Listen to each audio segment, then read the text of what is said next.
3. In the morning the boy's mother did not cook any pork sausage for breakfast.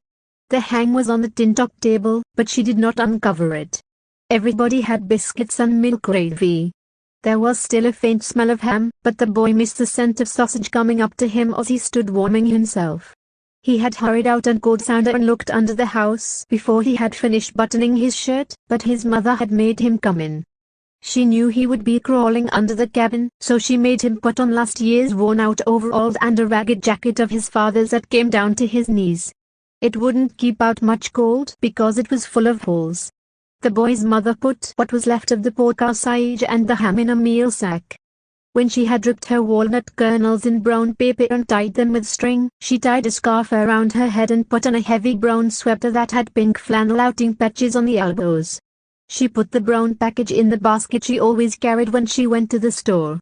She put the meal sack over her shoulder. "I'm taking the kernels to the store to sell them," she said to the boy. She did not say where she was going with the meal sack she had swung over her shoulder. "Watch the fire, child," she said. "Don't go out of hollering distance and leave the young ones. Don't let them out in the cold. Warm some mush in the skillet for you all to eat at in time. I'll be home before supper time.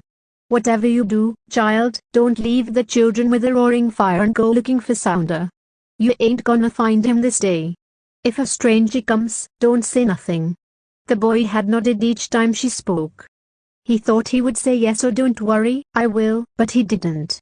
He pushed the younger children back out of the cold and closed the door.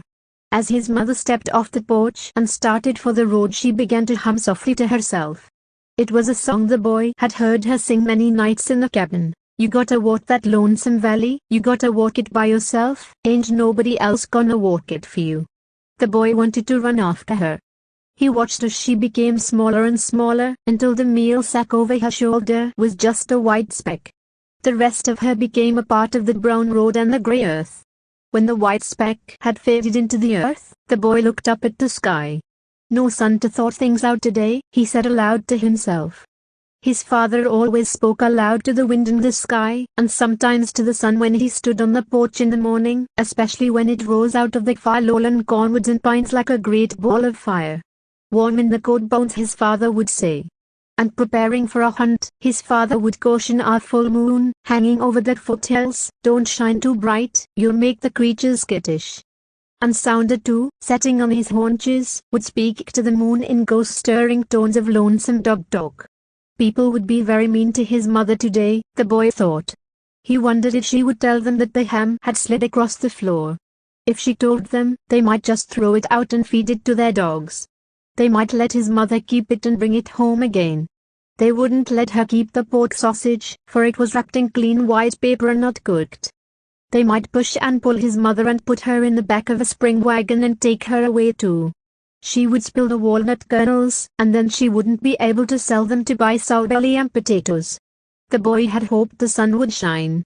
It would soften that frozen crust of earth and make it easier for him to dig a grave for Sounder if he found Sounder. If Sounder was dead, he hoped no one would come along and see him carrying the grub-horn shovel across the field to the big jack oak. They would ask what he was doing. If anybody passed while he was digging the grave, he would hide in the fences.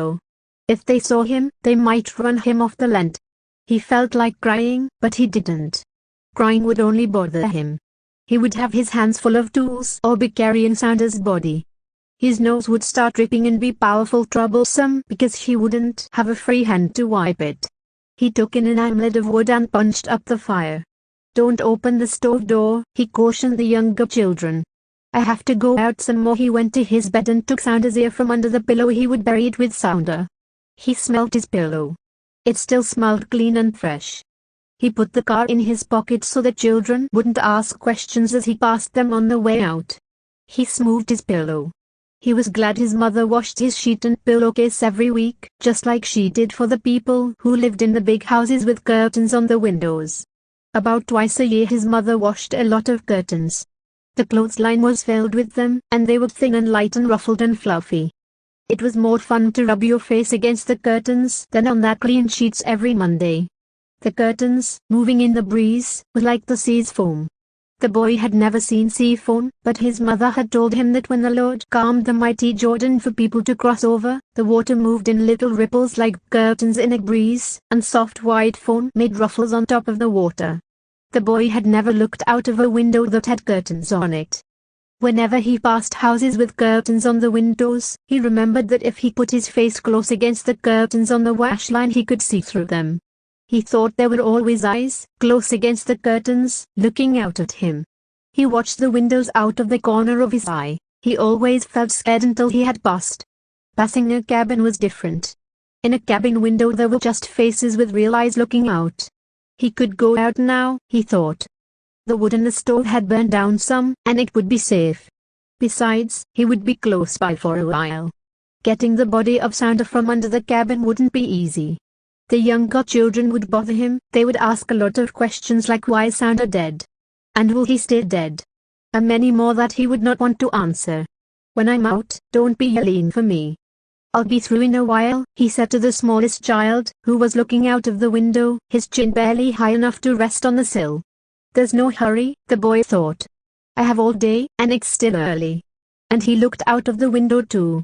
If you're inside you look out, and if you're outside you look in, but what looks both ways? That's a riddle. What's the answer? He directed it to no child in particular. And no one answered. What's the answer? The boy repeated, and then he answered his own riddle. The window is the answer, it looks both ways. None of the children paid any attention. I must go now, said the boy to his brother and sisters, before it gets colder. The wind is starting up, so keep the door shut. Sounder had not died in his favorite spot right behind the porch steps where he had a hole dug out and where the boy's father had put 2 coffee sacks for a pallet. His mother had said, Sounder will crawl to the darkest, farthest part of the cabin. That's why she had made the boy put on his ragged clothes. The boy could not see all the way under the cabin. At one time rats had lived there, and they had pushed up the earth in some places so that it almost touched the beams. They did this so they could gnaw through the floor from below. He heard his head and shoulders on nails sticking down from above as he crawled. He heard his knees and elbows on broken glass, rusty sardine cans, and broken pieces of crockery and dishes. The dry dust got in his mouth and tasted like lime and grease. Under the cabin it smelled stale and dead, like old carcasses and snakes. The boy was glad it was winter because in summer there might have been dry land moccasins and copperheads under the cabin. He crawled from front to back, looking along the spaces between the beams. Sounder was not to be seen. The boy would have to go back and forth. Maybe Sounder had pushed with his hind feet and dug a hole into which he had settled. The threadbare knees of last year's overalls open up, and his bare knees scraped the soil. His father's long jacket got under his knees as he crawled and jerked his face down into the dust. Cobwebs drooped over his face and mouth. His mouth was so dry with dust that he could not spit them out. He crawled over every spot under the cabin, but Sounder's body was not there. The boy felt in his pocket. He had lost Sounder's ear under the cabin. It made no difference. It could be buried there. But where was Sounder's body? He wondered. Perhaps the injuries in the side of his head and shoulder were only skin wounds. They looked so terrible, but maybe they were not bad after all. Perhaps Sounder had limped down the road, the way the wagon had taken his master, and died. Perhaps he had only been knocked senseless and that was why he zigzagged so crazily, running for the cabin. No wild creature could have carried the dead body away. Foxes could carry off dead squirrels and possums. But no animal was big enough to drag Sounder's body away. Maybe the boy, looking under the cabin with the lantern, had caused Sounder to crawl out the other side and die in the brown stork land. The boy was crying now. Not that there was any new or sudden sorrow.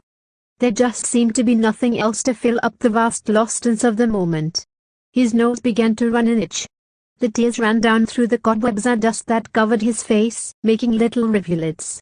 The boy rubbed his eyes with his dirty hands and mixed dust with tears. His eyes began to smart. He followed the road the way the wagon had taken his father as far as he dared leave the fire and the children in the cabin, still in hollowing distance. There was no sign of Sounder's body. He spiraled the brown stork land in ever-widening circles, searching the fences as he went. Under the jack oaks and the cottonwoods there was nothing.